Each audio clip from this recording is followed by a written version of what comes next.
66 Los Angeles County probation officers have been put on leave for misconduct. The department made this announcement yesterday, Monday.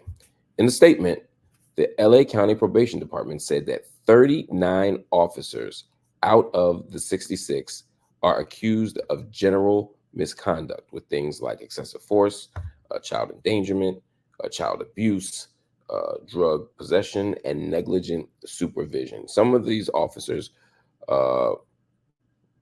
worked in places like juvenile facilities. 18 are suspected of sexual misconduct, 9 for arrests unrelated to employment. The department hopes that this announcement will help to, quote, regain the public trust. This is so disturbing.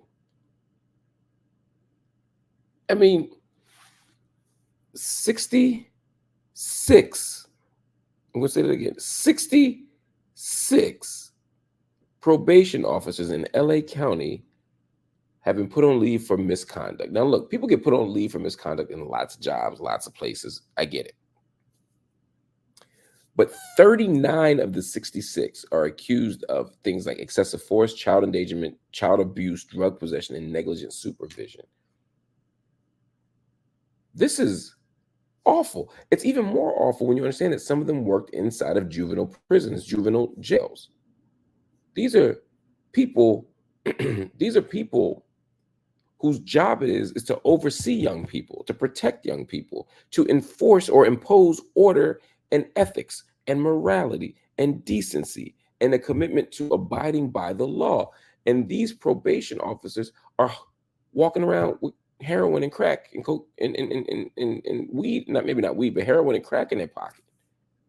These are people who are walking around doing inappropriate things with young people. 18 of the 66 have been arrested for things they ain't got nothing.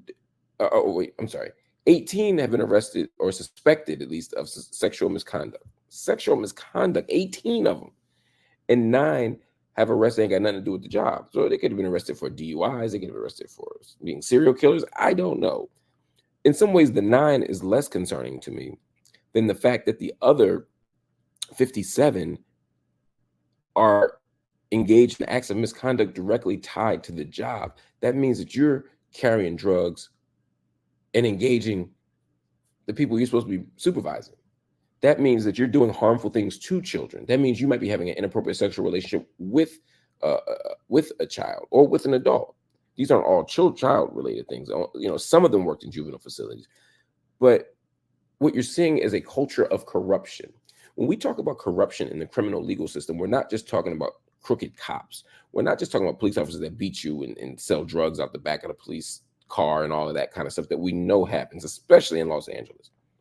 We're also talking about DAs and prosecutors, district attorneys on the one hand, or public defenders on the other, who engage in acts of misconduct. We're talking about judges who literally are roofing kids. They're giving kids, when I say roofing, I don't mean the drugs. I mean like giving kids 1 trillion years, giving adults 1 trillion years because of financial arrangements that they have backdoor.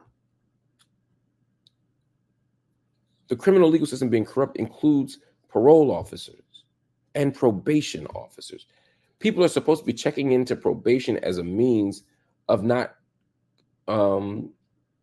caging them, right? It's a form of decarceration. And in some ways, a form of excarceration, right? We're going to say, hey, instead of putting you in a cage for drug possession, we're going to let you go to work and just check in with the probation officer to make sure you're following the rules. We want you to go to work. We want you to keep your family. We want you to stay in society. We want to help you be part of community. Sounds great. That's exactly what's supposed to happen.